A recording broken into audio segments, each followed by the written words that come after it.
नमस्कार मित्रों, मैं आलोक तिवारी आप सभी दर्शकों का लीगल एंड लॉजिकल विजन के इस यूट्यूब चैनल पर हार्दिक स्वागत करता हूं।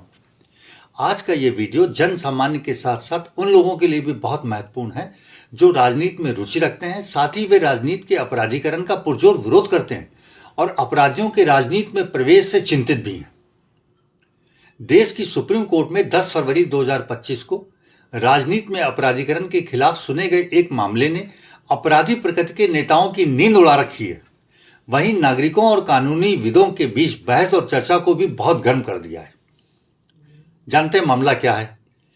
वकील अश्वनी उपाध्याय द्वारा 2017 में सुप्रीम कोर्ट में एक याचिका दायर की गई थी, जिसमें उन लोगों पर स्थायी रूप से प्रतिबंध लगाने की मांग की गई जिन्हें आपराधिक मामलों में न्यायालय द्वारा दोषी ठहराया जा चुका है, ताकि ये सजा याफ्ता व्यक्ति संसद और राज्य विधानसभाओं के चुनाव न लड़ सके। जस्टिस दीपांकर दत्ता एवं जस्टिस मनमोहन की पीठ ने याचिका की सुनवाई करते हुए अटॉर्नी जनरल आर वेंकट रमनी से सहायता की मांगी कि हमें इसमें कुछ मदद करिए कि क्या क्या हो सकता है। याचिका में रिप्रेजेंटेशन ऑफ पीपल्स एक्ट 1951, जनप्रतिनिधि अधिनियम 1951 की धारा 8 और 9 की वैधता को चुनौती दी गई है। मैं अपने दर्शकों की जानकारी के लिए बता दूं कि जनप्रतिनिधि अधिनियम 1951 की धारा 8 और 9 है क्या। धारा 8 में लगभग 24 प्रकार के अपराधों का विवरण है, जैसे आतंकवाद, अपहरण, बलात्कार, भ्रष्टाचार, दहेज अपराध, मानव तस्करी, नारकोटिक्स, आर्थिक अपराध, बूथ कैप्चरिंग इत्यादि इत्यादि। तथा इन अपराधों के लिए न्यायालय से सजा पाए समस्त व्यक्तियों को यह धारा अयोग्य घोषित करती है, जिसमें न्यूनतम 2 साल की सजा के लिए भी अयोग्यता होती है। कुछ मामलों में केवल 1 दिन की जेल या जुर्माना भी अयोग्यता का कारण बन सकता है, जो ज़्यादा वैसे वाले अपराध हैं।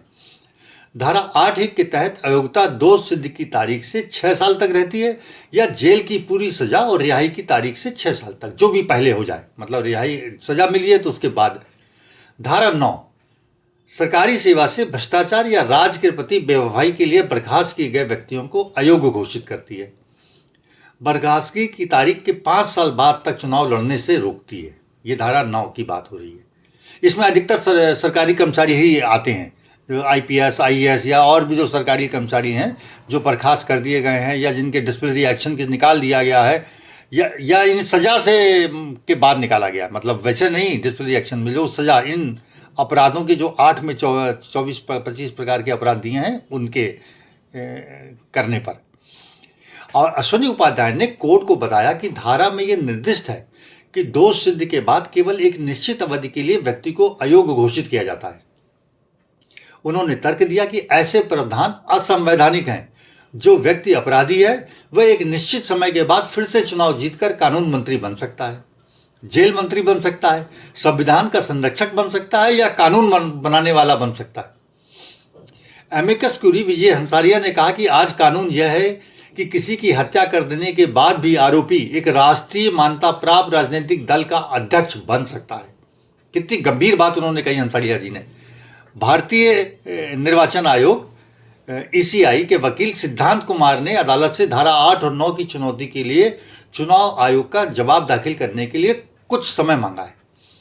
इस मामले की सुनवाई कर रहे न्यायमूर्ति दीपांकर दत्ता और मनमोहन ने केंद्र सरकार और भारत निर्वाचन आयोग से 3 हफ्तों के भीतर अपना जवाब दाखिल करने का आदेश दिया है। साथ ही कोर्ट ने कहा है कि राज्य सरकारें भी इस मामले में अपना पक्ष प्रस्तुत कर सकती हैं। न्यायमूर्ति दत्ता और मनमोहन ने यह भी कहा है कि इस मामले में सभी हितधारकों की बात सुनी जाएगी, बशर्ते वह समय पर अपना जवाब इस कोर्ट में दाखिल कर दें। उपाध्याय की जनहित याचिका का लक्ष्य राजनीति से अपराधीकरण को खत्म करना, ये कोर्ट कह रही है। उनकी याचिका ने सांसदों और विधायकों के खिलाफ लंबित आपराधिक मुकदमों के शीघ्र निपटान की मांग भी की है। यहाँ मैं अपने दर्शकों को बता दूं कि 2023 में सुप्रीम कोर्ट के पूर्व न्यायाधीश डॉक्टर DY चंद्रचूड़ की अध्यक्षता में 3 न्यायाधीशों की बेंच ने इस पर एक व्यापक फैसला सुनाया था, जिसमें नेताओं के मुकदमे अलग से और शीघ्रता से सुनने के लिए आदेश भी दिया गया था। सभी हाई कोर्टों को, लोअर कोर्टों को, सबको दिया गया था। तो कोर्ट ने उपाध्याय जी के प्रतिनिधि से कहा कि आपका लक्ष्य राजनीति का गैर अपराधीकरण कुछ ऐसा ही है जिसे हमें एक देश के रूप में प्राप्त करना चाहिए, लेकिन हमें आधा अधूरा काम नहीं करना चाहिए, अन्यथा लोग सोचेंगे कि उन्हें मूर्ख बनाया जा रहा है। मतलब ये उन्होंने सीधे सीधे कहा है कोर्ट ने कि हम इसको निपटा के रहेंगे मामले को पूरी तरीके से। और साथ ही उन्होंने उपाध्याय जी की उस मांग में कि इस फैसलों को जल्दी निपटाया जाए, इस निर्णय का जिक्र करके जस्टिस दत्ता और मनमोहन ने यह भी माना कि इस मुद्दे पर अभी पुनर्विचार करना अनुचित होगा, क्योंकि एक बेंच दे चुकी है। इसे भारत के मुख्य न्यायाधीश संजीव खन्ना के पास मामले को सुनने के लिए एक उपयुक्त बेंच के गठन के प्रस्ताव के साथ उन्होंने संदर्भित कर दिया। इस मामले की सुनवाई 4 मार्च को फिर से होगी। तो मित्रों, यह था सुप्रीम कोर्ट में अपराधियों को पूरी तरीके से राजनीति में जाने से रोकने की सुनवाई का महत्वपूर्ण मामला। आपकी इस विषय में क्या राय है? क्या नेताओं को प्रतिबंधित आजीवन प्रतिबंधित कर देना चाहिए, कि आपके हिसाब से भी धारा 8 और 9 जो कह रही है कि नौकरी वालों को 5 साल और वैसे बिना नौकरी वालों को 6 साल तक के लिए ही खाली प्रतिबंधित करना चाहिए? आप अपनी राय कमेंट बॉक्स में हमें जरूर भेजें।